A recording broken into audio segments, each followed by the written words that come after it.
Of the many races that populate the Warhammer world, there are none so stalwart as the dwarves.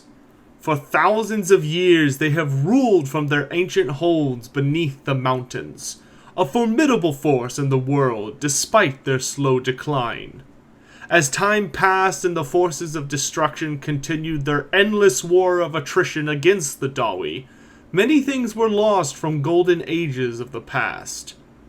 Most dwarves surrendered the idea of a bright future for their race, instead choosing to face their coming oblivion with grim determination. Even their mightiest kings were often possessed of such dour mindsets, seeking only to hold on to their fading existence. Yet not all of the dwarves are so grim when looking out on a new dawn. There is one, in fact, who believes that they have yet the strength to reclaim their sundered realm and exact vengeance. Thorgrim did not receive the epithet of Grudgebearer lightly among his kin, as he boldly strives to strike out every grudge ever written in the Damaz Kron, the great book of grudges. He alone envisions a return to a golden age for the Dawi, and by Grungni, Grimnir, and Valaya he will have vengeance. So says the king of Karak and all of the Karaz Ankor, High King Thorgrim Grudgebearer. Like many of the legendary characters within the Warhammer world, it is difficult to pinpoint many details regarding his early life. Based on the records provided and the deeds accomplished by Thorgrim before he became High King, he was likely born roughly around the imperial year of 2100. Regardless, Grudgebearer was born into the royal clan Durazklad, which roughly translates from Khazalid to mean stone armor. This clan can draw its lineage all the way back to Grimnir himself, and has produced numerous High Kings of the Dawi, including High Kings Alric and Alricson. Thorgrim himself is the grandson of High King Alric and nephew to High King Alricson, meaning he had long been groomed to become a great lord or king. Grudgebearer's early life was mostly made up of training vigorously and being tutored in the ways of the Dawi by none other than Alricson himself. The High King prior to Thorgrim, Alricson was rather unique among his kind, as he strongly believed that the dwarves were falling into ruin on their current path. For far too long, the various holds had grown more distant from one another, becoming consumed with their own problems and refusing to assist their fellows. Greed and stubbornness was going to tear apart the Karaz Ankor, unless a High King was able to rouse them to virtuous action once more. High King Alricson had hoped to be this king after his father died in the imperial year of 2205 in a duel against the goblin warlord Gorkill Eyegouger, but alas, this would not be possible.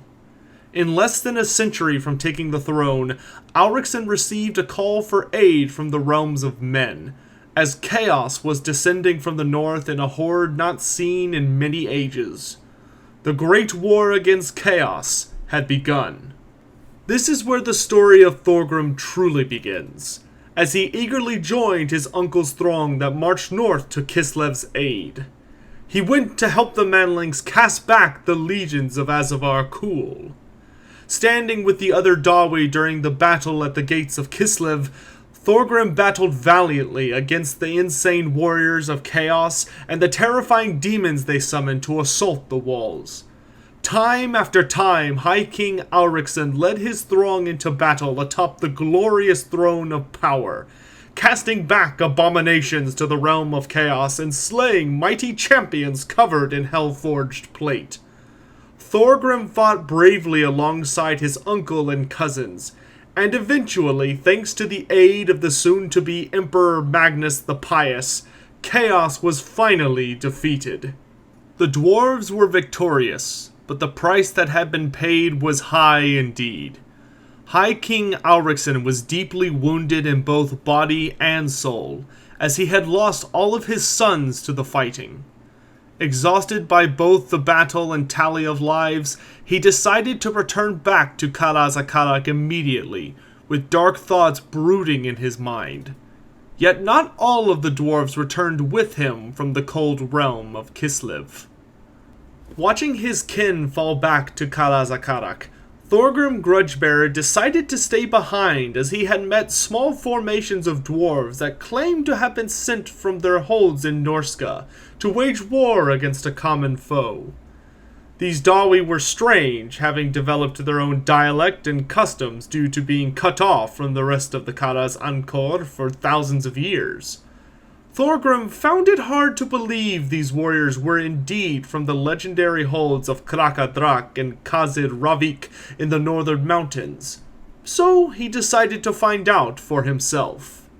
The future king marched forth from the city of Kislev alongside these Norskan Dawi, trekking across the infamous land known to outsiders as Troll Country. Here he became renowned as he cut down horrific trolls and towering giants with his mighty axe. The northern Dawi were impressed by his strength and courage as they continued to press onwards into Norska, frequently battling against remnants of the Everchosen's defeated horde. After long months of hard travel through blizzards and past immense beasts with no name, they finally arrived at the Dragon Hold, Krakadrak. Thorgrim's arrival was met with great ceremony as the future king was honored alongside the other warriors sent south to fight against chaos. During his time in the hold, he learned quickly that the Norskan dwarves lived a life of constant war, that any true Dawi found all too relatable. For even after the death of Azavar Kul, many of his lesser warlords gathered up various fractions of the Legion and led them to war against the northern holds in hopes of easy glory. Such foolish beliefs would be crushed beneath good dwarf steel. Thorgrim was a natural-born leader and warrior at heart, offering his aid in casting back these foul abominations to protect his newly found neighbors. Time and again he marched out to cast back the warriors of chaos, personally slaying their champions and cutting down monstrous beasts. Grudgebearer even faced against one of the terrifying ice drakes only found in Norska, titans of iron-hard scales and capable of unleashing blizzards with their breath. Yet despite these challenges, Thorgrim achieved victory for the Dawi again and again. He forged lasting friendships among the Norskan dwarves, including many of their lords such as Prince Thorgard Kromson of Krakadrak. When word arrived that High King Alriksson had declared there was to be a challenge to determine the next High King, Thorgrim decided that it was finally time to return to his home. Yet his acts of valor had touched deeply on the pride of the Norskan dwarves, and they vowed to support Thorgrim in his claim to become High King. Satisfied with this, Grudgebearer parted ways with his newfound friends and allies, vowing alongside Thorgard Kromson to meet again in 1 year's time in Karazakarak itself. So did the future king depart into the frozen wasteland once more, to find an accomplishment worthy of a High King. As he ventured south back into the lands of Troll Country, Thorgrim finally came to a wise decision about what mighty task he could undertake to prove his worth to the Council of Elders back in the Everpeak. Grudgebearer and the other members of his clan still with him turned eastwards, heading up into the World's Edge Mountains to the fallen hold of Karak Vlag, the legendary lost stronghold. Here, the small contingent of Dawi delved into the darkness beneath the ruined fortress, quietly searching for relics of the past. Most dwarves would have died in this place, moving too eagerly in dangerous territory and attracting the attention of forgotten terrors. But not Thorgrim. Even for a Dawi, his patience was legendary, able to wait for days in silence without concern. This allowed him to pass by many threats unseen, an act that would reward him greatly in the end. At long last he discovered one of the buried treasure chambers, hidden by clever engineering that none but a dwarf could detect. Here he found the greatest of riches, relics of immense age bearing runes that hummed with power. Slaying the beasts encountered on their escape, the party of Grudgebearer made good their escape from the lost stronghold, heading south once more. After over half a year of travel, Thorgrim finally arrived at his next destination. He had passed through frozen Kislev and even the foetid swamps of accursed Sylvania to the foothills of the Black Mountains. Here resided a sister settlement to the mighty Zufbar that had been overwhelmed by Skaven so long ago. Grudgebearer descended into Karak Varn, a dark realm mostly flooded by the immense lake called Blackwater. The brave Dawi fought their way through Cragmere, slaughtering through hordes of ratmen and holding off the mucus-covered abominations that crawled forth from the black waters. It was within these ruined halls that Thorgrim discovered yet another prize without equal, the Golden Scepter of Norgrim. Satisfied with this treasure, he led those survivors of his kin back out into the daylight, heading south for one final prize. A little less than a year remained until the next king's meet would gather to select Alricsson's heir, and so the future king ventured far to the southern World's Edge Mountains. Here he approached his final great challenge, the greenskin-infested hold now known as Black Crag. To see such a glorious hold as Karak Draz reduced to such a state enraged Thorgrim. But as with all things, he would patiently tuck away his anger until the time came to wield it. The dwarves snuck into the wasted mountain, carefully slipping past the thousands of orcs that called it home. They searched throughout the dung-smeared halls and past throne rooms covered in orc iconography, the rage in their hearts building with each new discovery of sacrilege. But all such feelings vanished like smoke in a breeze when Thorgrim stumbled into a ruined throne room and uncovered shards of a golden crown. Sensing the power in the shattered relic, Grudgebearer decided this was enough and quickly led his kin from the fallen hold. The time had finally come to return to Karak. The Council of Kings convened once more. As the ale flowed, each clan cheered boisterously for their representatives before the revered High King. Alricsson raised his hands for silence, and the ceremony began. The right words were said, and 3 new entries were entered into the Damaskran, for 2 of the candidates had been slain, and a 3rd was missing, presumed dead. Satisfied that the formalities were concluded, the High King's great voice called for the first candidate to present himself.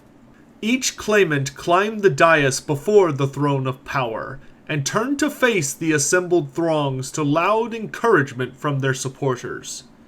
Here they would regale the crowd with tales of their deeds, in hopes of impressing the Council of Elders and receiving the greatest cheers. Nearly all of these were well received, though the loudest cheers were easily for Ungrim Ironfist, who had the head of an immense giant he had killed dragged in by a dozen Dawi. Beauregard of the Angron clan was also a close contender, as he was descended from King Lune, the last ruler of Karak 8 Peaks. For periods of dwarven history, the High King had ruled from that fallen hold, and many would see that proud lineage restored. As High King Alricsson gestured for quiet to begin the pronouncement, a final contender marched boldly into the great hall. It was none other than Thorgrim, who had been presumed dead by his uncle due to his long absence. The Dawi of Karak cheered to see their prince return, but all quickly took note that he was not alone. Marching in behind him were a contingent of dwarves in outlandish gear. For the first time in thousands of years, the Norskin dwarves have returned to the Everpeak. Each of the Norskin kings came before the assembly and spoke of the great deeds Thorgrim had performed in the cold north. of great monsters slain and battles won. The assembled throngs cheered at these great tales as the kings returned to their kin, but Thorgrim was not done. Next, he returned the several lost artifacts he had claimed from the fallen holds, his clansmen telling of the mighty foes slain and the impossible deeds done to reclaim them. The long-lost relics bore runes even Crag the Grim, the eldest living runesmith in the Kara's Ankor, had only heard tell in legend. The Council of Elders wept openly as they passed around the recovered pieces of a golden age, admiring the workmanship of the golden scepter of Norgrim, marveling the returned fragments of what without a doubt was the lost crown of Karak. While the artifacts were passed lovingly among the clan kings and revered elders, Thorgrim finally spoke. His voice boomed around the vast hall, containing all of the steel and anger he had gathered over his 2-year journey. The return of lost treasures was not enough. His words were bold, calling for the Dawi to reclaim the fallen holds, for the clans to join together as they had in ages past. Most passionately of all, Thorgrim demanded a mighty vengeance. Although all of the other contenders for the throne had promised much, Thorgrim's vow went further as he announced it was his dream to avenge the wrongs done to his people by striking clean the entire ledger of the Great Book of Grudges. With the gleam of returned treasure still in their eyes, the assembled dwarves were silent. The boldness, the audacity of Thorgrim's words struck them all like a thunderbolt. Then, thousands of voices were lifted as one, a tumult as if to raise the vaulted ceiling. Tankards clashed, and so vigorous was the table thumping that everything atop them spilled to the floor. Thus was newly dubbed Thorgrim Grudgebearer named successor to High King Aurikson, and a great reckoning begun. Not long after being named successor, Thorgrim was crowned king as Aurikson finally succumbed to his grievous wounds from the Great War against Chaos. Despite these grave rends in his flesh, the stubborn king had simply refused to die, holding on against the pain until a proper heir who could realize his dreams of unifying the Dawi was crowned. So passed a great king. Thorgrim knew he had energized his people, and needed to keep up the momentum, lest the dwarves return to their holds to brood over gold and old wounds in the darkness. So he called for a campaign to retake the infested Blackfire Pass from the wretched greenskins, reclaiming it once more so trade could pass between Karak and the Empire. High King Grudgebearer personally led his throngs out from the great gates of Everpeak, filled with pride to be marching to battle atop the glorious throne of power. The Dawi marched beneath swaying banners detailing many clans and thanes, the first time in an age that the Hold had unleashed such a force. They didn't have far to travel before encountering the first armies of orcs and goblins, bloody battles ensuing all along the road to the legendary pass. Thorgrim proved to be a wise general time after time, watching his formations clash from atop his golden vessel, and patiently issuing orders to ensure crushing victories. As the dwarves fought and died, the High King would note the names of the fallen in the Damaz Thron, shouting out reparations to be paid in groby heads for such grudges. In his words carried the deep hatred of the Dawi for their ancient foe, driving the dwarves to new heights of vengeance as they rightly smote their foes time after time. After numerous such battles, Thorgrim finally arrived with his throng at the southern entrance to Blackfire Pass, and allowed a stern smile at the sight of so many Urk. The greenskins sprawled across the ancient road, where so long ago High King Kurgan Ironbeard had fought alongside the manling Sigmar Heldenhammer against the largest horde ever seen. This would be a fitting battle to remind the dwarves that they were still a force to be reckoned with in the world. Thorgrim bellowed out his orders as grudge throwers and cannons opened fire, smashing into tightly packed orcs to leave behind nothing but bloody paste.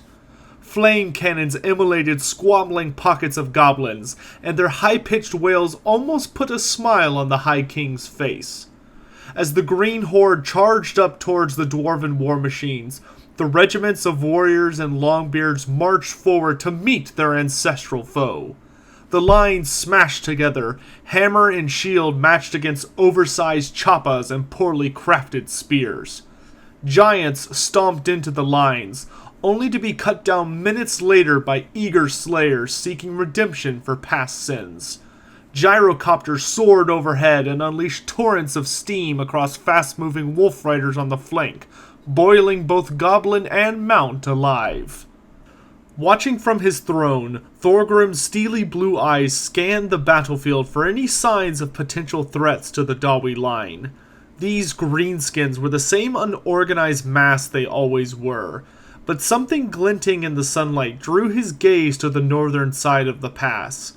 From his vantage point, Grudgebearer was just able to make out another battle taking place there.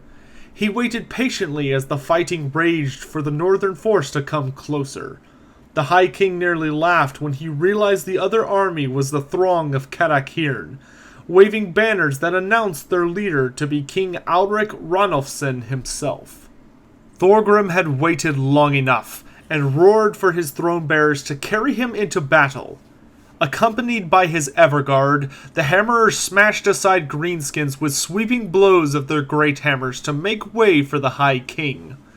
Grudgebearer continued shouting grudges owed by the Urk as he was carried forward into battle, like a golden dragon ship sailing on an ocean of green flesh and blood. As he pressed towards the Dawi fighting to the north, Thorgrim watched as a massive black orc clad in heavy iron smashed his way towards the High King. Irritated at having been interrupted, he patiently closed the Damath Kron and leveled the axe of Grimnir towards the Urk.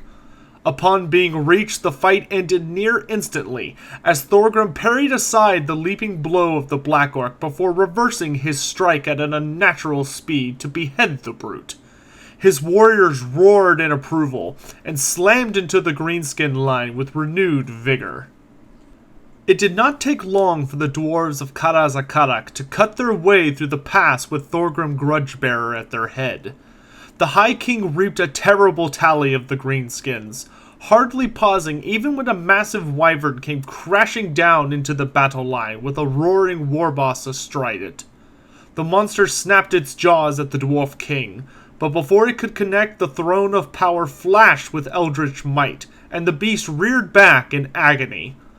Thorgrim used this opening to swing the axe of Grimnir directly into the wyvern's neck, black blood spilling out as the runic weapon cut through its tough hide like paper. The beast flailed backwards as it bled out, pinning the rider underneath before both were smashed to a pulp by the Everguard's Grumroll hammers. Finally, the two kings met in the center of that steep vale. Thorgrim stepped off his throne and the two casually chatted about various matters as war raged around them. Once the conversation was over, both of them lifted their axes and returned to finish off the greenskins pinned between the two throngs.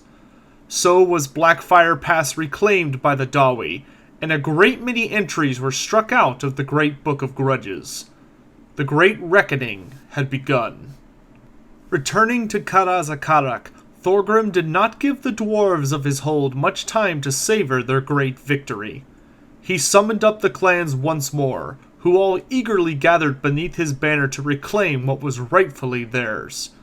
The throngs marched south to Mad Dog Pass, which connected the holds of Karak and Barak-Var, as well as leading to the east.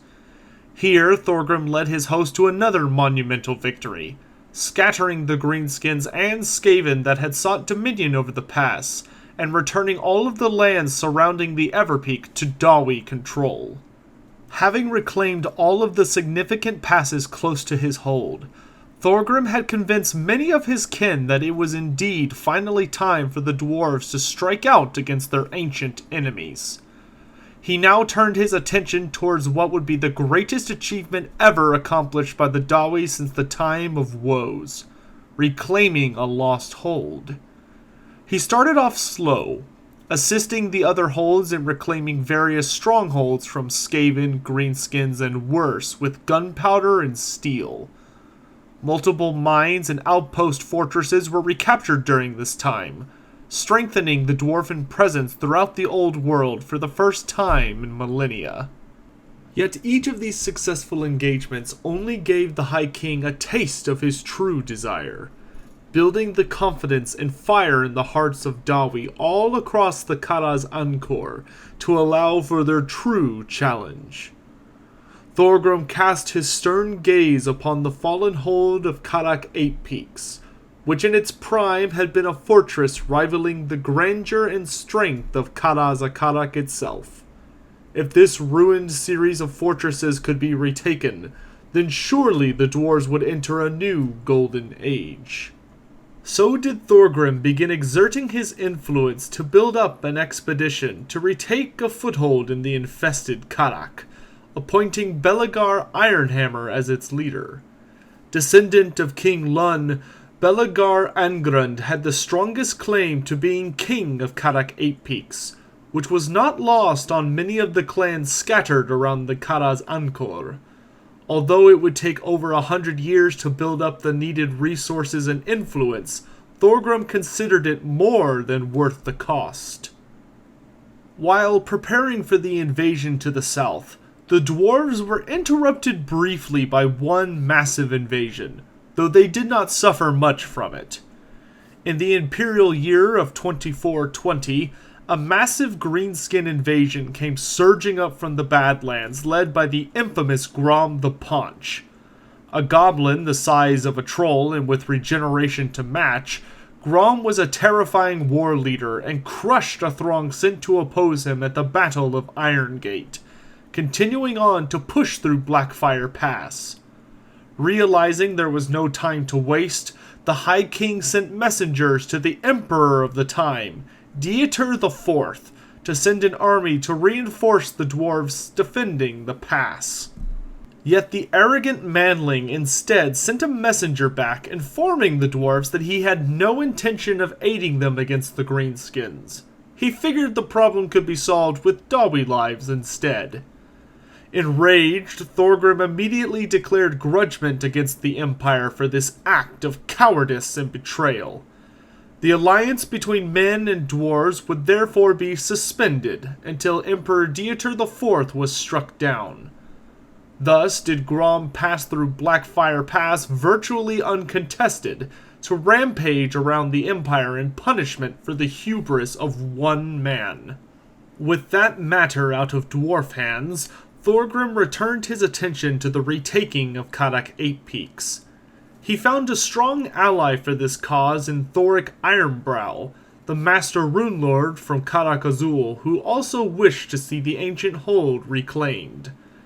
The rune lord forged new rune-covered axes and hammers, while Thorgrim opened up the vaults of Karaz Karak and gifted Belegar's throng with ancient weapons of crackling power.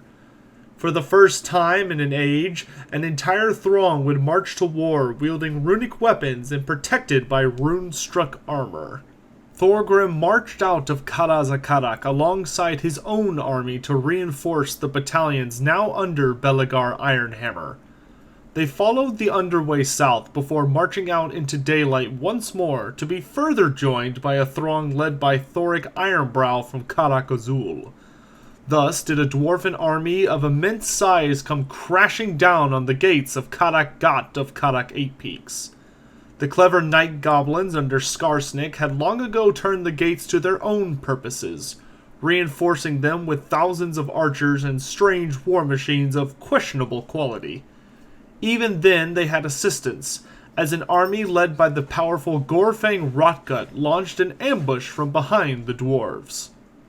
Thankfully for Thorgrim, Gorfang's lads had attacked too early, for the dwarves were able to fight without being in range of the goblins on the walls. Belegar, however, was impatient, and after arguing with the High King, led a small throng on to shatter the gate, insisting by his ancestors that he could.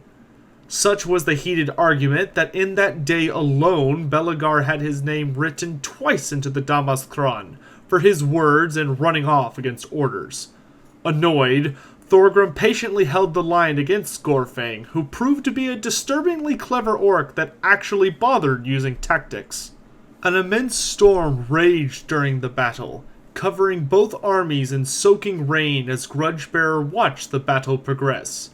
He made mental notes of all the new entries needing to be added to the Great Book of Grudges, including the Master Engineer of the Throng, who did a poor job of protecting his powder, thus causing a 15-minute delay when the High King ordered a volley. Desiring to break the Urk, Thorgrim prepared to charge Gorfang and kill the war boss, but at that moment Belegar managed to blow open the gates. Grinning, Thorgrim called for an ordered retreat to safer ground, which the Dawi pulled off flawlessly. Gorfang was cut off and retreated, though he would become a great menace to the dwarves in the centuries to come. Entering the hold, the dwarves reclaimed a portion of the upper city, and reinforced just in time as legions of night goblins came pouring out of the darkness. Here did Thorik Ironbrow finally unleash the eldritch might of his Anvil of Doom, reaping a terrible toll with each slam of his hammer, summoning crackling lightning. Thorgrim fought atop the throne of power once more, shouting out ancient grudges against the cave Groby, even as Belegar Ironhammer made a name for himself by braining greenskins left and right. The dwarves held as an impenetrable wall of steel, slaughtering tens of thousands of night goblins before Skarsnik finally called off his attack and retreated. Although only a small piece, the High King had ensured that his dream of reclaiming a hold had finally begun. Brimming with pride, the High King returned back to Karak and received further good news, for Emperor Dieter IV had died in the burning of Nuln. It was a good day to have another grudge struck out, and the alliance of men and dwarves restored. After this point, Thorgrim would spend many long decades performing the duties of High King, which essentially entailed trying to keep the dwarves active and the holds cooperating with one another.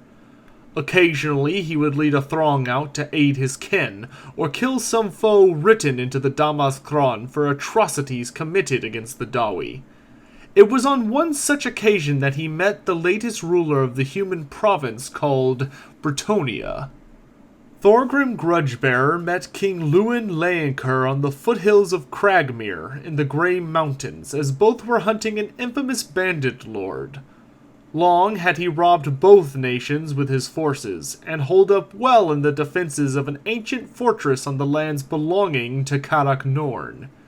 Here, the armies of Karak and Bretonnia joined forces to smash the fortress, Thorgrim himself landing the killing blow on the thief lord.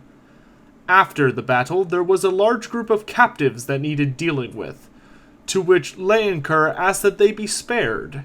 He claimed that they had had little choice as starving peasants, and told the High King at length about the code of chivalry given to Bretonnia by the Lady of the Lake. Thorgrim came to the decision that this philosophy had come about by these Umgi harboring elves within their borders, and patiently told the king that the peasants had indeed had a choice.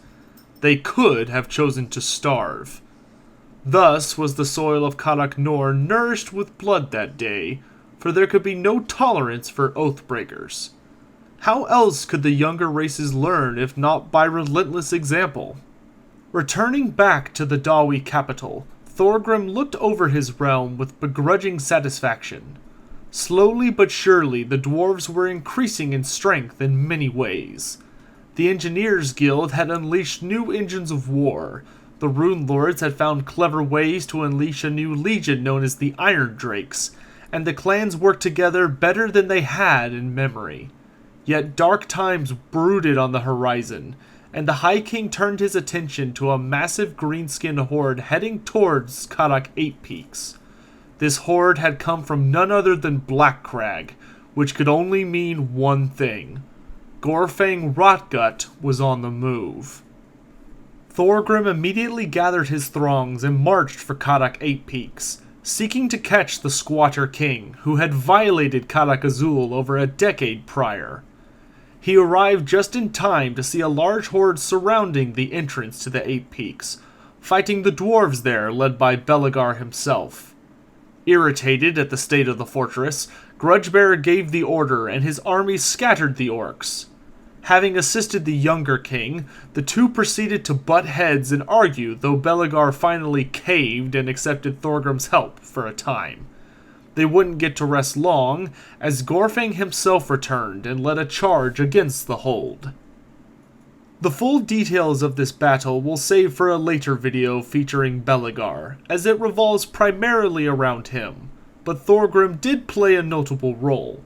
He spent most of the battle watching from further back, scowling at each minor victory the Greenskins achieved on the walls, and grumbling as doom divers crashed into gyrocopters above him. Finally, having seen enough, he ordered his throne forwards into the fray as he saw the Greenskins break through the line and surround the defenders on the wall. Thorgrim's voice boomed out as he demanded the names of each of the doomed Dawi, his blue eyes watching their last stand intently. As each name reached him, he inscribed it in the Damazkron, shouting out their names for all of the throng to hear. They would be remembered for their bravery. His throne slammed into the oncoming Greenskins, his throne bearers cutting them down even as Thorgrim claimed a life with each swing of the axe of Grimnir. Orcs tried to climb up the throne of power, only to be cleaved in half or brained by the iron-bound Damazkron. As the fight continued along the old East Road, an immense figure stumbled out into the street with a massive bolt sticking out of his chest. It only took a second for Thorgrim to focus his gaze full of hatred on Gorfang Rotgut. The High King bellowed out a challenge at the war boss, vengeance dripping from his every word for the list of entries the orc had put into the Damazkron.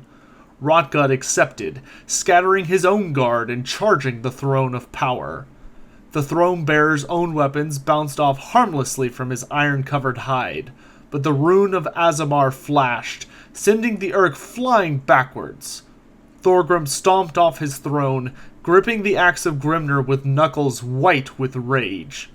Word had traveled up the line by this point that provided the king with more hatred for the orc than he had thought possible.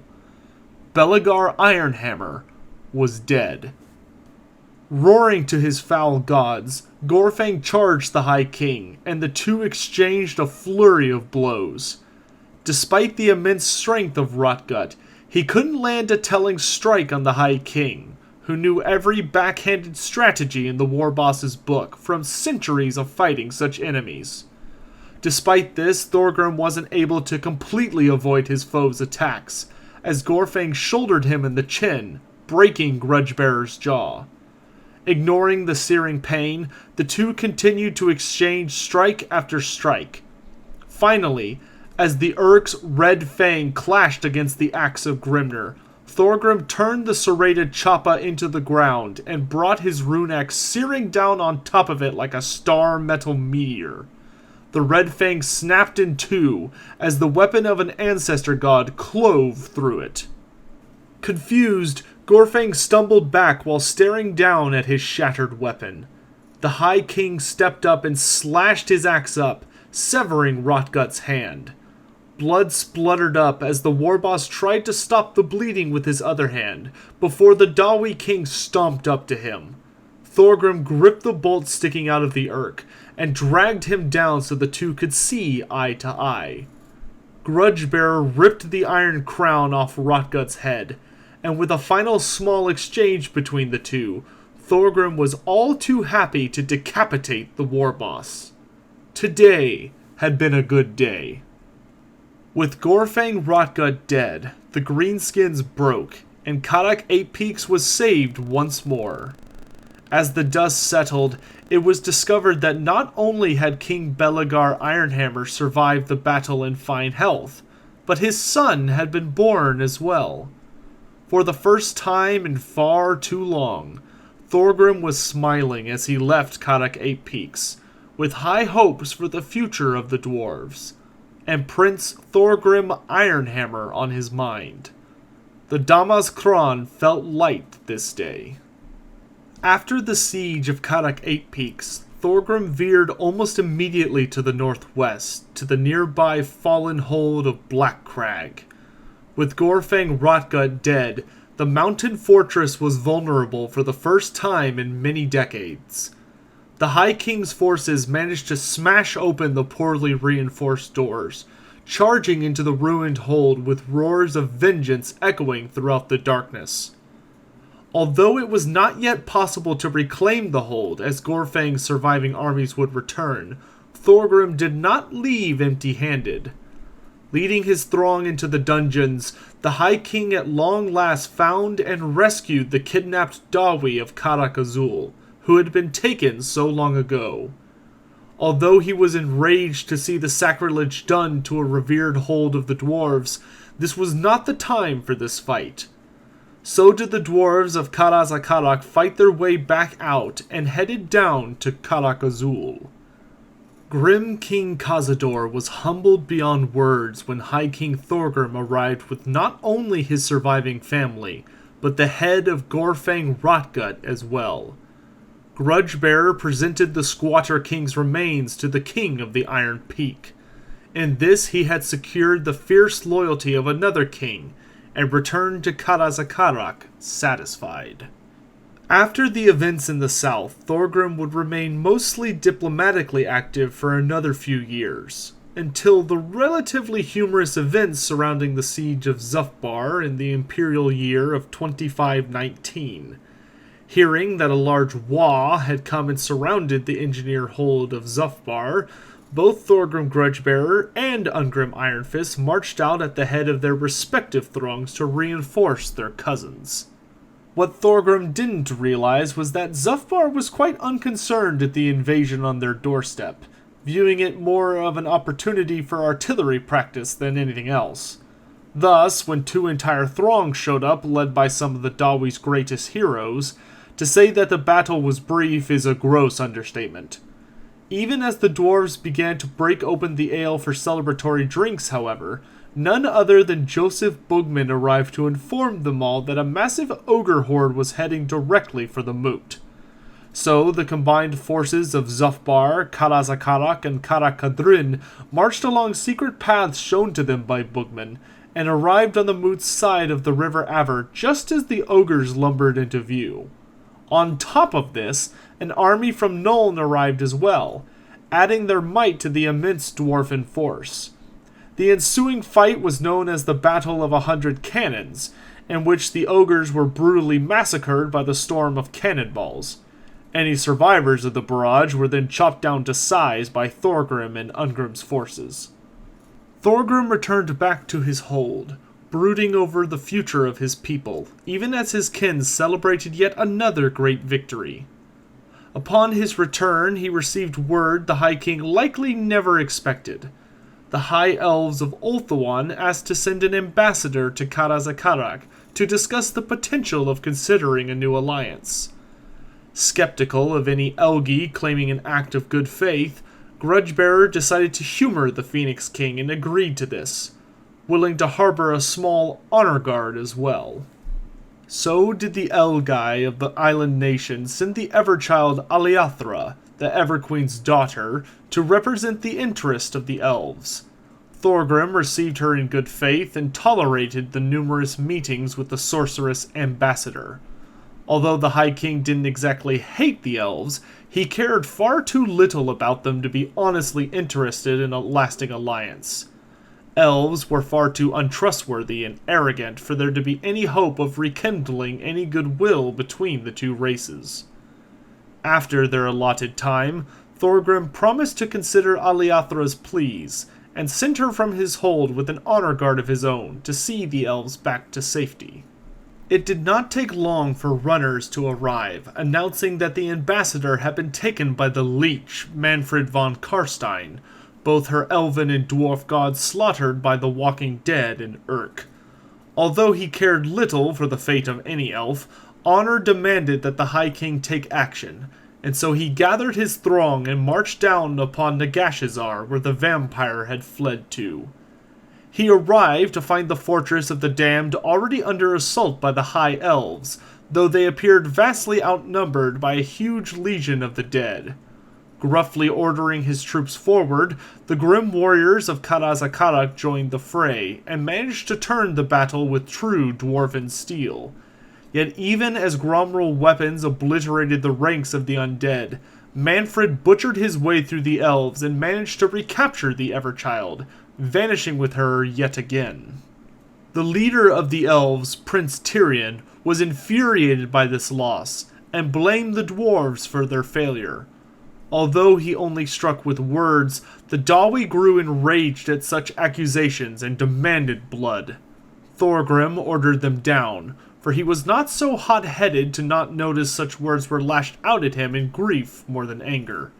Despite that, he declared his debt of honor had been paid, and the High Elves could fight by themselves from now on.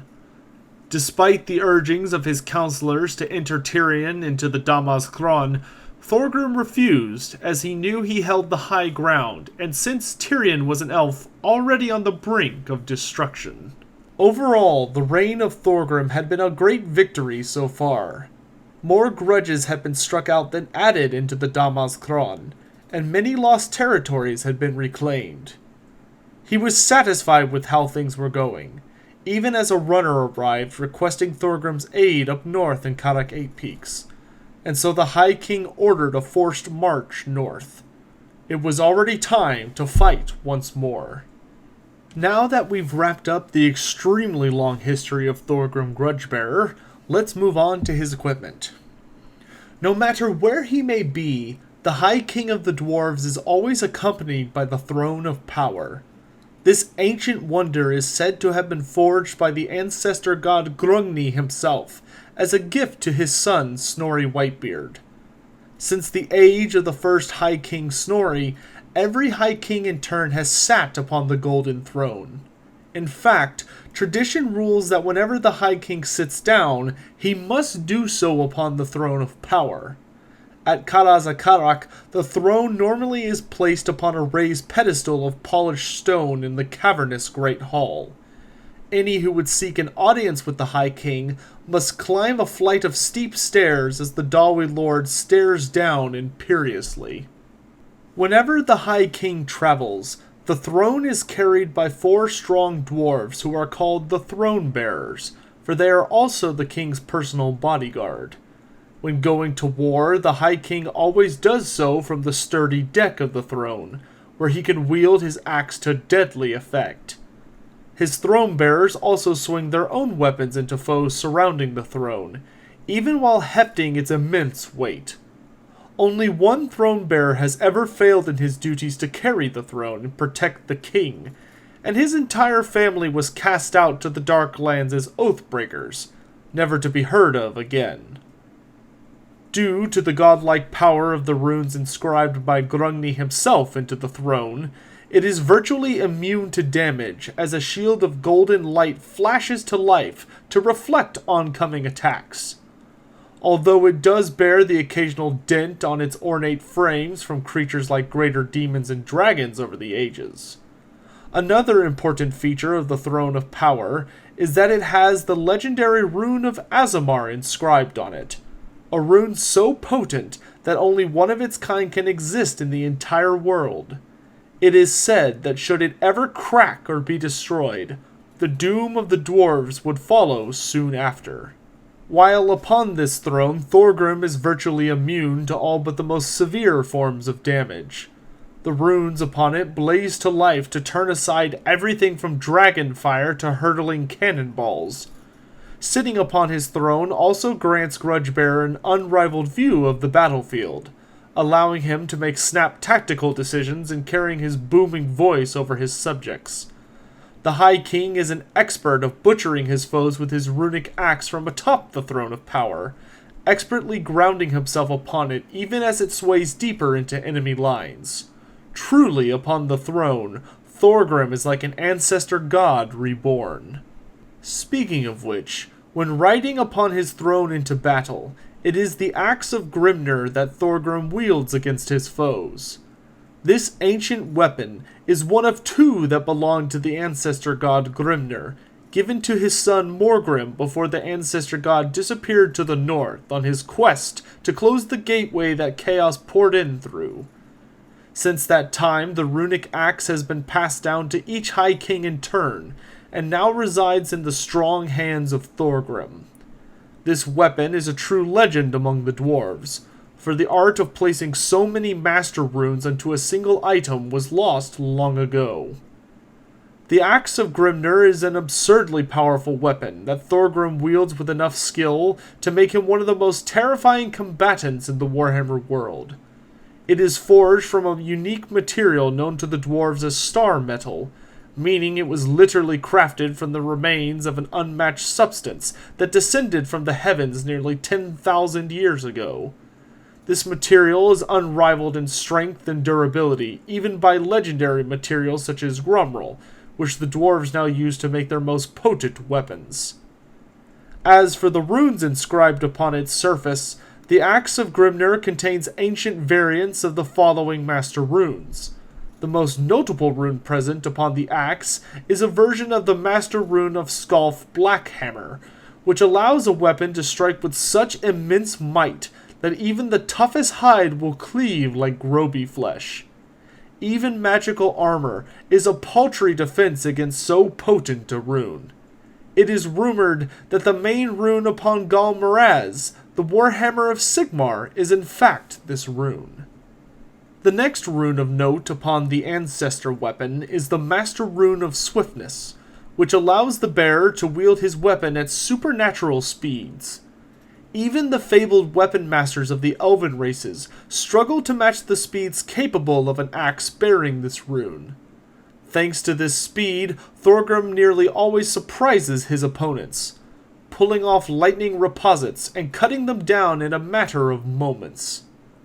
The final rune of note upon the blade is one unique to Grimnir's twin axes, the other of which is wielded by the slayer Gotrek Gurnison. The Master Rune of Giant Slaying is exactly what it sounds like, a rune that butchers the colossal titans down to size in a short series of blows. The irony of such a weapon in the hands of the rather short Dawi is likely lost on the brooding likes of Thorgrim Grudgebearer. Due to wielding the Axe of Grimnir two-handed most of the time, when he's not thumbing through the Book of Grudges, Thorgrim relies on his armor to provide most of the heavy lifting in regards to his defense. When it comes to the subject, he puts his trust in the Black Gromril set, known as the Armor of Skaldour. Skaldour is likely the runesmith responsible for forging the impressive armor, which practically ebbs with protective runes designed to guard the bearer from all manner of attacks. The featuring rune on this set of Gromril is a master variant of the Rune of Preservation, which protects the bearer from any attack that would threaten his life in a single blow. Many times, the armor of Skaldour has shattered the blades of would-be assassins, negated the shattering force of a giant's club, and dissipated harmful magics before they can take effect.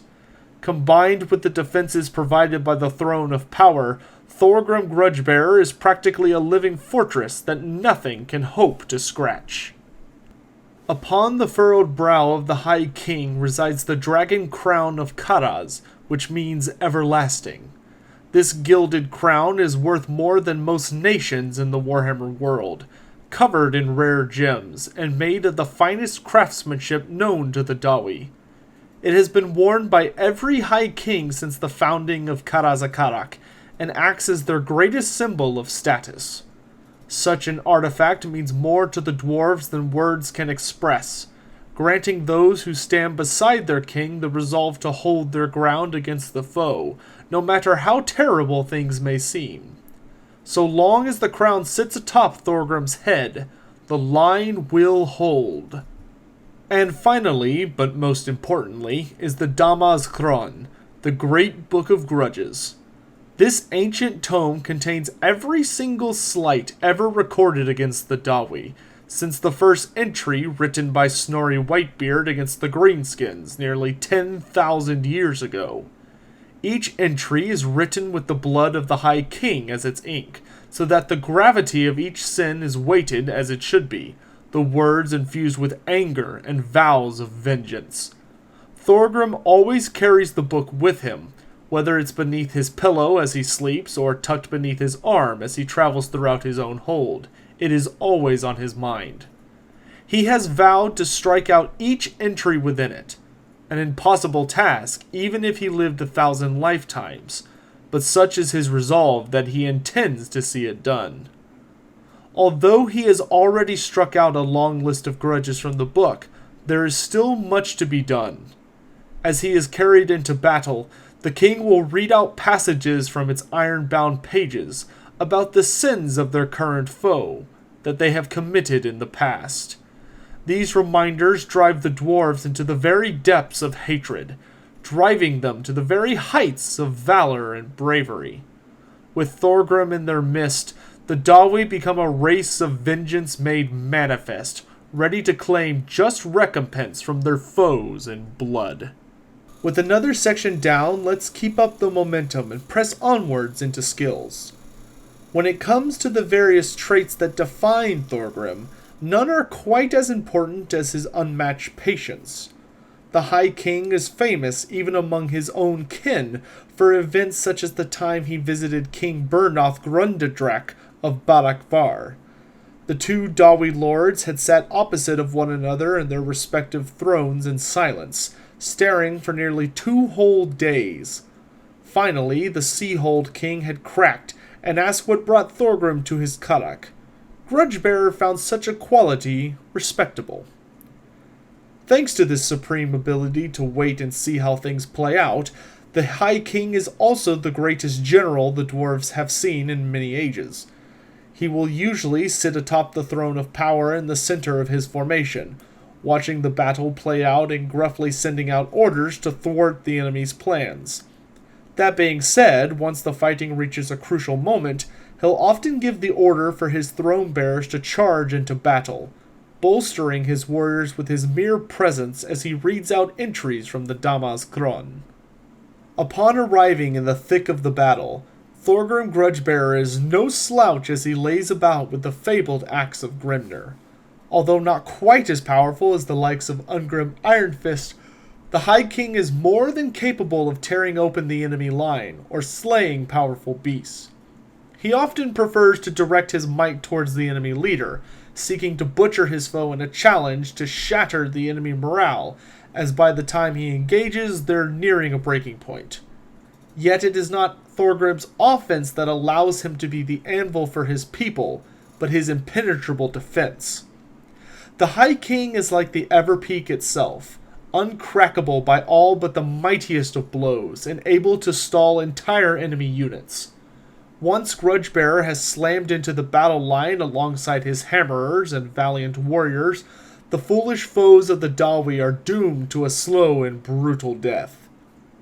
Yet, despite all of these great skills in battle, there is one last notable piece about Thorgrim which makes him the most fitting to be High King of the Karas Ankor.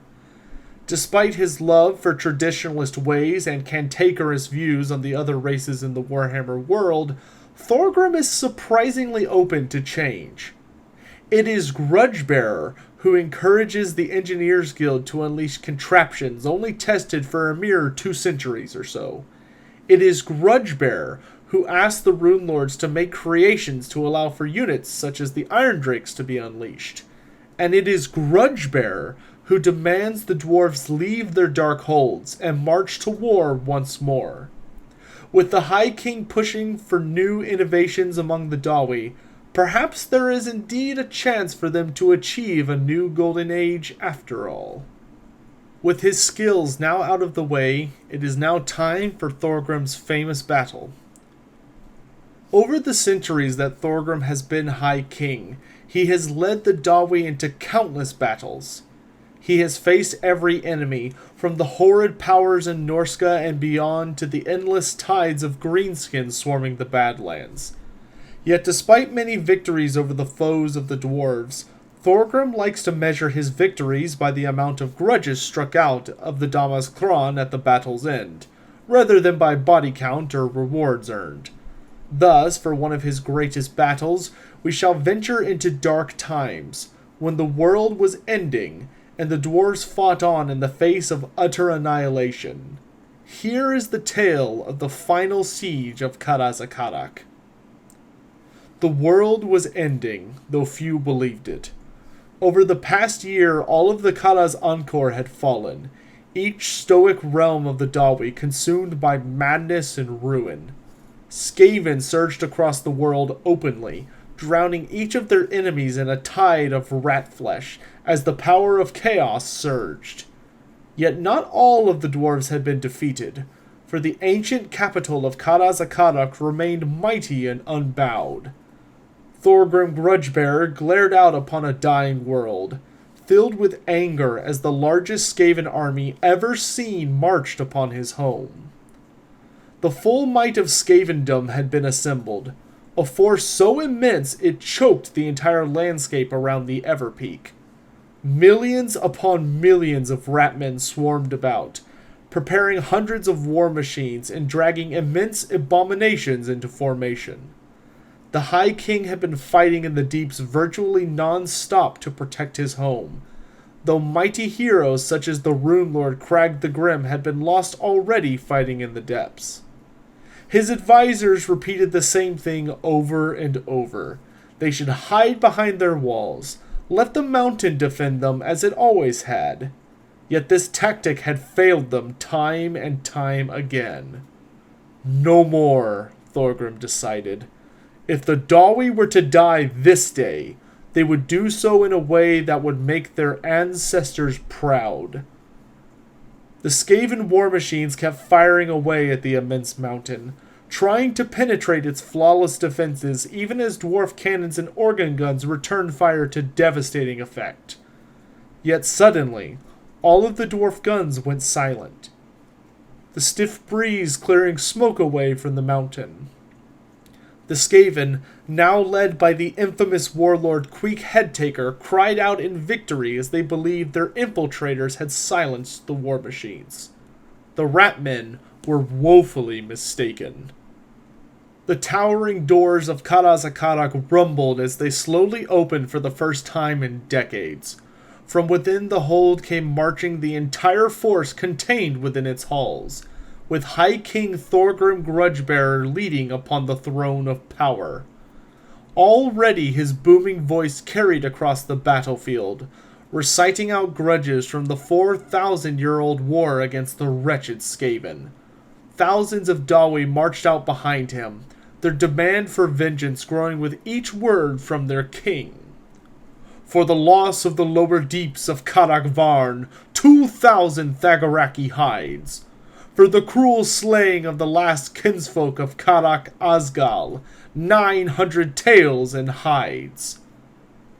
Thorgrim felt grim satisfaction as his throng marched out to do battle, runic weapons sparking with power, and deep voices roaring in hatred at the hordes amassed before them. The High King glared up at the hill covered in Clan Skarier war machines, which even now turned towards the charging Dawi eagerly. Thorgrim couldn't help but grin as the Ratmen did exactly what he needed them to do.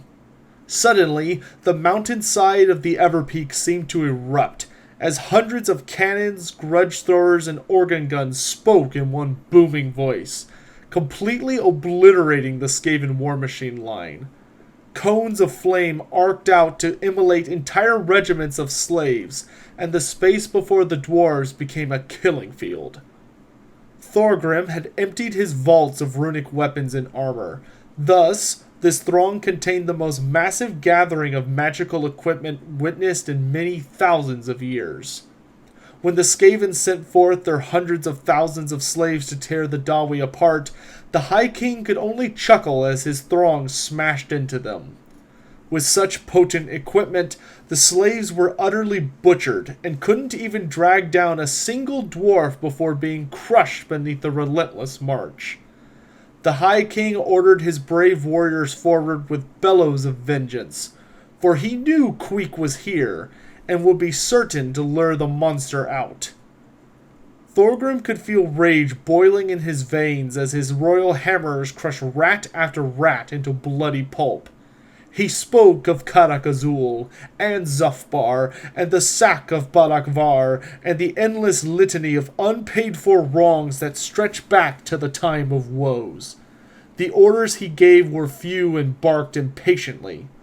Always he read from the great book of grudges. He became a conduit for grudgement. Millennia of pain and resentment flowed out from its hollowed pages through him. It was then that Grudgebearer spotted the back banner of Queek heading straight towards him. The High King had become so engrossed in his rage that he had failed to notice that the Everguard had pushed too far past the rest of the throng. They were cut off, and surrounded by ratmen. There could be no doubt that the end was nigh. Headtaker and his Red Guard approached, intending on slaying the High King quickly. But Thorgrim would not be intimidated by vermin. He roared for his Everguard to form up, the Royal Guard forming a square of Gromril death around him, and smiting any that ventured too close. Even the great black-furred Red Guard were no match, their infamous red armor rent to ruin beneath mighty great hammers. But then there was Queek. Thorgrim watched in disturbed fascination as his hated foe seemed to dance through the melee, striking down a hammerer with each measured blow. Frustrated and realized his warriors were dying, Grudgebearer ordered his throne forwards to challenge the Thagaraki menace.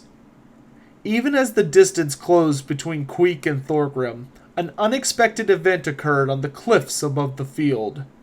An eruption of flame announced the presence of a third army, as cheers rang out across the battlefield.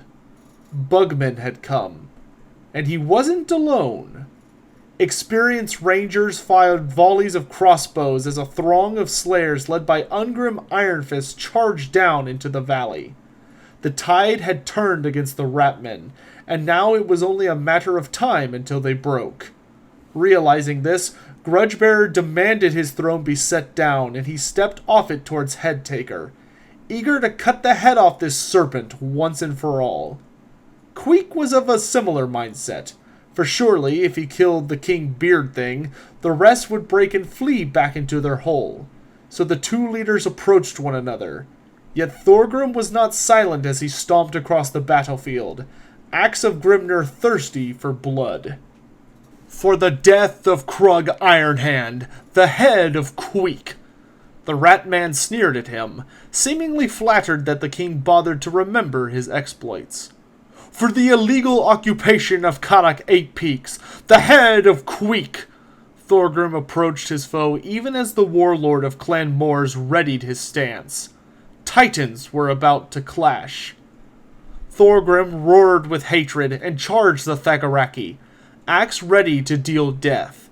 However, just as he got close enough to smell the foetid rat, Queek leapt into the air, his body spinning as he drew his sword and sent the spike on Dwarf Gouger straight towards Thorgrim's helmet.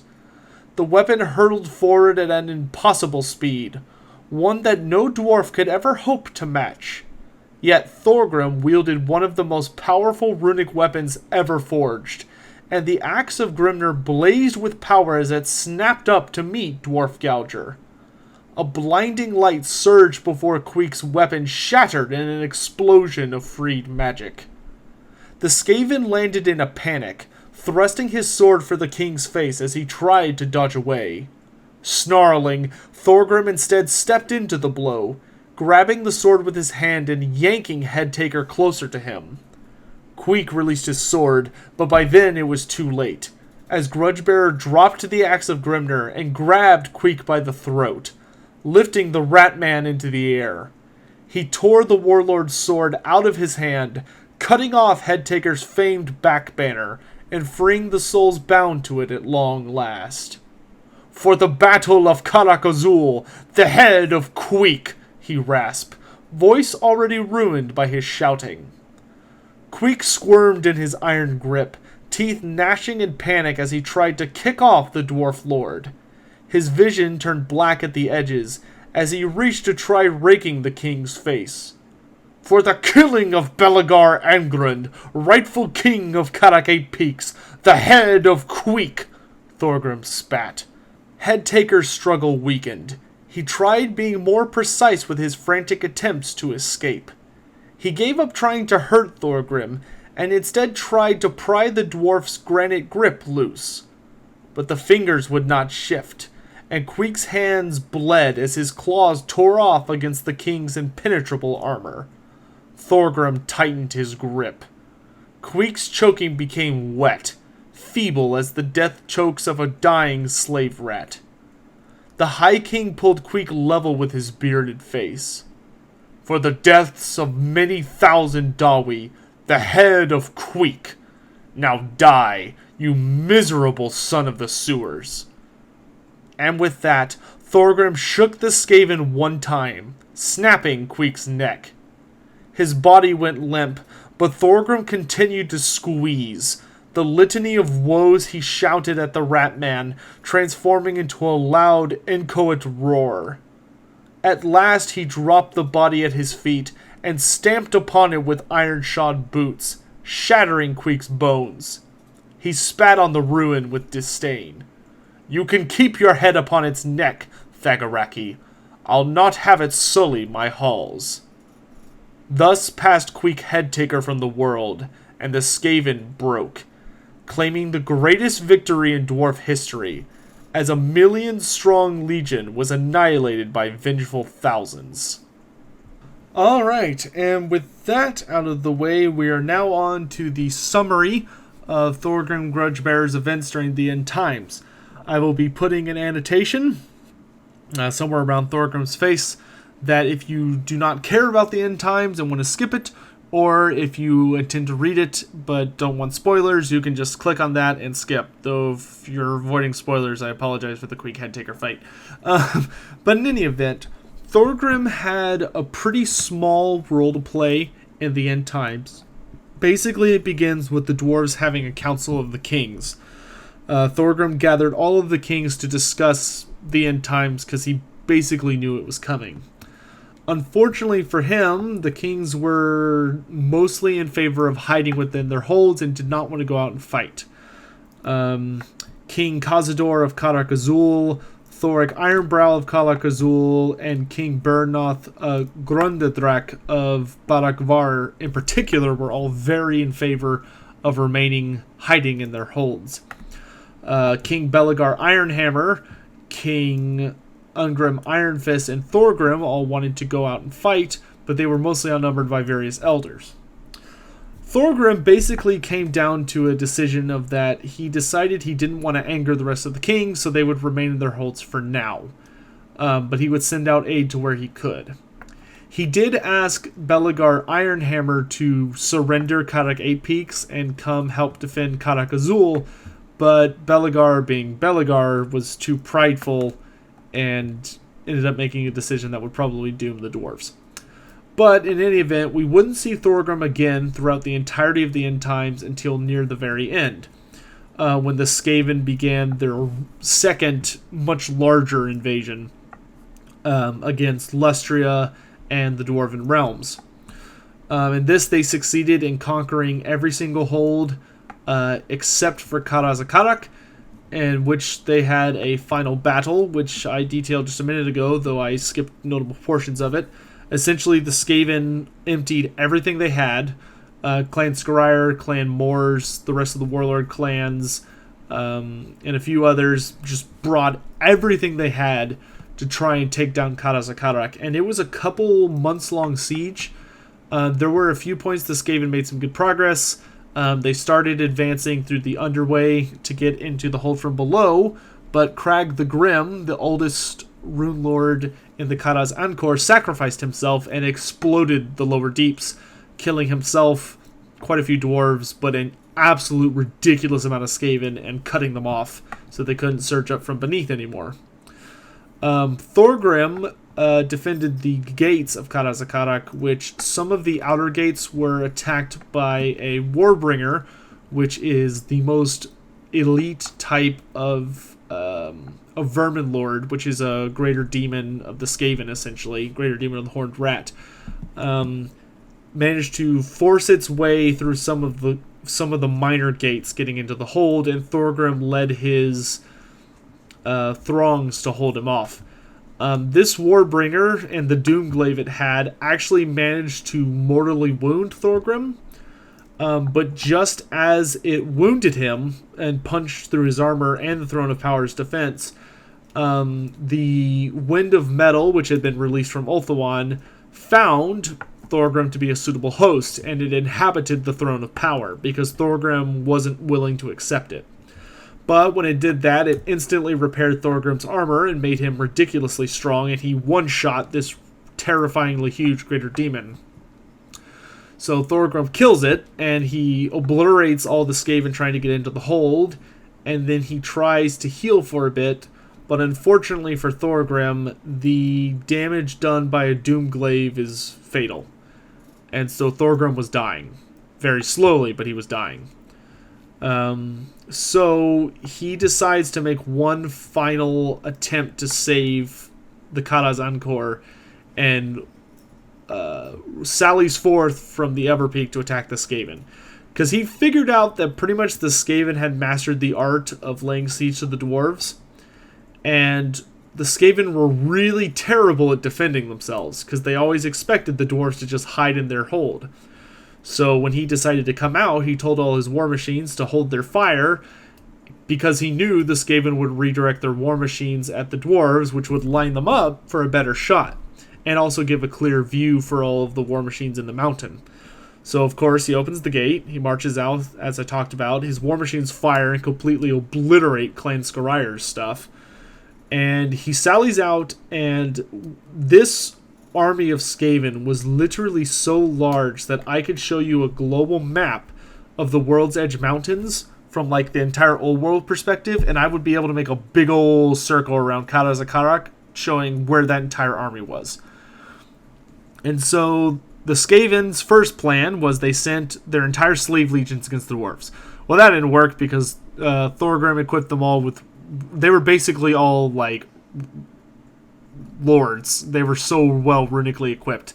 So the slaves just bounced off and got slaughtered. And Thorgrim just kind of kept charging until finally Queek did do a good job of luring him out. And so the dwarves all got surrounded, and despite having really amazing armor, they started getting overwhelmed.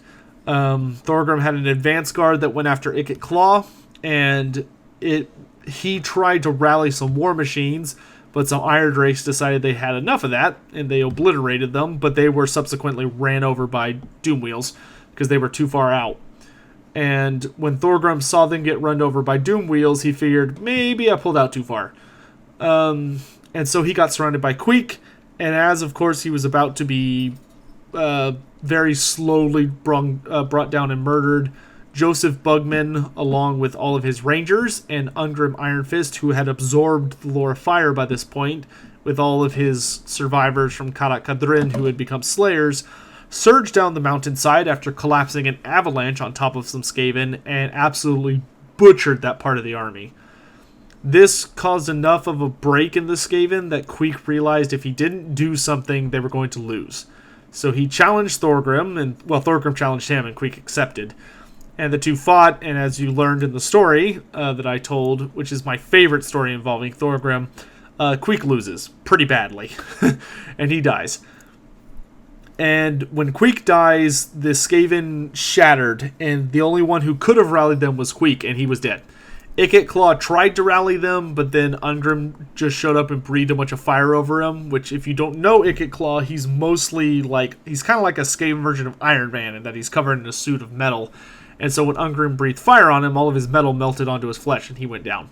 He wasn't dead. He ends up surviving the battle, but he goes down and is out for the count for then. After the battle, basically Thorgrim could not hold on to the Wind of Metal any longer because he was too stubborn to accept it. And it left. And when it did, the Rune of Aasimar, which had been holding on to it all this time, shattered.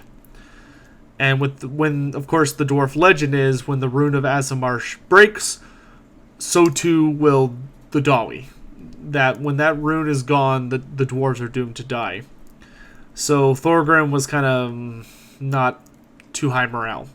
He meets with Bugman and Ungrim Ironfist, and basically the decision they come to is Ungrim decides he's going to go help the Empire and the Emperor fight against Archaon. Thorgrim wants to shell up the defenses at Karak and then march out, and Bugman decides to go help out wandering dwarves and try and get them to wherever safety he can figure out. Before Bugman leaves, however, he gives Thorgrim a sip from his own personal tankard, which contains a pseudo-godlike brew, which actually starts to heal Thorgrim's wound, which was impossible to heal and was killing him. So at this point, things are looking pretty good for the dwarves. Well, this is the end time, so obviously it can't end that way. So Thorgrim returns to Karak. The hold is safe. He's won. And Thorgrim has a ritual he performs after every battle when he comes home, which is that there's this set of stairs that leads up to the highest window in Karak. And it's a very long set of stairs, and every High King has shown it to their whoever is their heir, because only the High King is allowed up there. And it's a very, very long way. And Thorgrim made a ritual of every time he would go up and down the stairs, he would remember someone for every step that he takes, so that he never forgets the lives paid by the dwarves. Well, he ascends the throne, or he ascends his staircase one final time, and upon arriving at the top, weakened, missing the lore of metal, and healing but still very not at full health, none other than Deathmaster Snicketch is there waiting for him, because Deathmaster Snicketch climbed the outside of the mountain, and thanks to the Vermin Lords and their kind of bullshit prophetic powers, knew that Thorgrim would be here. And he drops down on Thorgrim with these warp blades that are so ridiculously blessed by, like, the Horned Rat's right-hand plague guy that Thorgrim had no chance. Earlier in the fight, after he killed Queek, an assassin had jumped at him and tried to kill him, and his warp blades just shattered on Thorgrim's armor, and Thorgrim just murdered him instantly. So they made the point of showing that regular assassin, even the most powerful blades the Skaven could forge, would have no hope. But these were demon-infused. And so Deathmaster drops down on Thorgrim and impales him in the back with all three blades, one for his tail and one in each hand. And Thorgrim basically stumbles for a moment, and his last thought is for his people, his allies, and his very last thought is, of course, the cowardly bastard stabbed him in the back, and then Thorgrim Grudgebearer dies, and that's how he ends. So, that's the end of the end time section. So let's move on to a happier subject now. And finally, we're on to the final section, which is Thorgrim Grudgebearer in Total War Warhammer.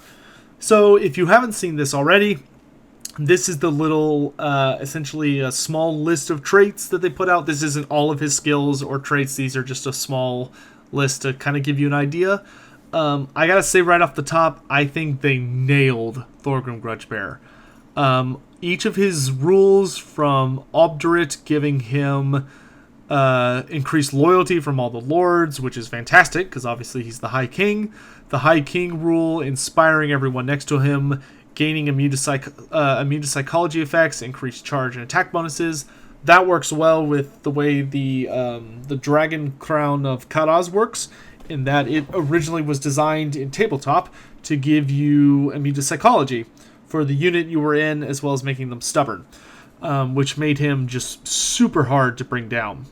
Wallbreaker and Defensive Expert are both essentially used to... one makes him siege through people much faster, one makes him able to last much longer when he's being sieged. Obviously, those fit him ridiculously well. Thorgrim is the best general the dwarves have had, and he cracks fortresses like nobody's business. He's also the most patient ruler of them all, and is able to force the dwarves to be patient, which is something they suffer pretty bad from. Dwarves may strike you as a patient race, but Thorgrim's on a whole other level. So the idea of him, he's definitely the kind of lord where he would just sit back and wait to see how, if he's being bombarded in a siege, he'll wait. He can wait for the right moment or for when allies show up, and then he'll show up and just beat the snot out of you. Inquiring Mind obviously feeds into what I talked about with his skills, in that, yes, Thorgrim is very intelligent, but more importantly, he's willing to accept change. Dwarves have a really bad problem, and this ended up biting them in the butt in the end, of that they don't accept new technologies, new ideas. They're very traditionalist, and they're very slow to accept new things, try new things. Thorgrim's an exception to that. When gyrocopters started being made on a regular basis, when iron drakes were invented, Thorgrim saw it didn't backfire, and said, get those things the hell out there right now. We need them. When the miners came out with the steam drill, he said, get that out there right now. When the blasting, he is very innovative, and he's very willing to allow the dwarves to experiment within reason, of course. It still has to be tested for at least 50 years. But, most dwarves see the canon as newfangled, which the dwarves have had for probably about 3,000-4,000 years at this point, maybe longer. Actually, probably a lot longer. It's probably more like 5,000 or 6,000 years. But there are a lot of dwarves who still think anything newer than a bolt thrower or a grudge thrower is newfangled and shouldn't be used by any true good Dawi. Which obviously, if the dwarves listened to those grumbling Longbeards, they'd be dead, because their enemies are constantly adapting. Orcs and Skaven constantly getting new technology. Chaos dwarves constantly getting new technology. One of the things that you'll see is very this is a small tangent. One of the things you'll see is very classic with the destruction races, as they're called, is that they tend to be very innovative, and they pump out new creations very fast. They tend to be very backfire tendent, but they're very powerful, and they get out a lot of interesting things quickly. Whereas the order races, such as the dwarves, Bretonnia, the high elves, the wood elves, and the lizardmen, tend to be very slow to adapt new technology, tend to be very slow to learn new things. But I digress. The final thing for Thorgrim is that he gets Thwappa Thwappa, which allows him to give his gyro bombers and gyrocopters increased armor, which is very befitting because Thorgrim is super fond of gyrocopters. He has his own the Karak Air Corps, which are very, very famous among the dwarves and are known well for their daring tactics of doing whatever they need to blow some steam on the enemy or drop some bombs. Cannot wait. But Thorgrim, they've done him super well. I'm so glad the Throne of Power is in. I'm wondering if you have to get it or if he just always comes on it. I could see it either way, but I've never seen CA show him without it. It would be weird almost to see him without it, but it would also make sense if that's like an early upgrade you need to get for him. Personally, I'm really glad he has the Throne of Power, because if you watch like the most recent Chaos video, one of the things that worries me about like Ungrim Iron Fist is that Ungrim constantly can get knocked over by cavalry charging him over and over and over. Thorgrim's on the Throne of Power, so that ain't gonna happen, because he's basically on a big old mount, and he's gonna be able to not be staggered like that. You can't just run him over and send him flying. He's gonna be able to hold his ground and then whip up on you with the Axe of Grimnir. That being said, I hope he's one of the best generals in the game. I don't expect him to be the best fighter by any means, but I expect him to be tough, and I expect his leadership abilities to be absolutely insane. But that pretty much wraps up Thorgrim for Total War Warhammer. We've only got 21 days till release, so I'm very excited. I apologize this video has taken so long to get out. I know you guys like lore videos, as you can see from the time on this, they're just a lot of commitment, a lot of research, a lot of work. I've got some other stuff coming very soon. There should be some new lore videos pumping out because I want to try and get out a bunch of stuff before release day. So thank you guys so much for watching. I will see you very soon. Other than that, have a good one. I'll see you for next time. We've got a fun treat. I think we're going to take a good look at another villain on the list. So, until next time, have a good night.